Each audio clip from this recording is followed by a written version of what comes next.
पवित्र बाइबल कहे परमेश्वर प्रभु आदम को कहले एदन उद्यान रे जेते वृक्ष अछि जहार फल तुमे इच्छा करिब खाई परिबो अमृत वृक्षर फल मध्य खाई परिबो किंतु केवल सत सत ज्ञानदायक वृक्षर फल खाइब नाही। बट जेउ दिन आदम सत सत ज्ञानदायक वृक्षर फल खाइला परमेश्वर प्रभु कहले ये पाप अवस्था रे अनंत जीवी न हेउ आकु जीवनदायक वृक्षर फल न दिया जाओ आ परमेश्वर प्रभु ताहाकु एदन उद्यान बाहर करदेले। पवित्र बाइबल आम को कहे जो पवित्रता बिना केही ईश्वर को दर्शन करें ना तुम्हें माने से ही पवित्रतार अनुगामी हो।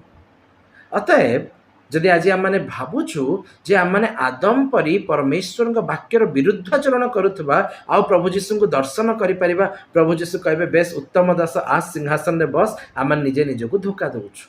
सचेतन हो नम्रतार सह प्रभु जीशु वाक्य को ग्रहण करी प्रभु जीशु पछे चालू तेबे आम मैंने अनंत जीवी हेबा। प्रभु सहाय हुंतु। आमीन।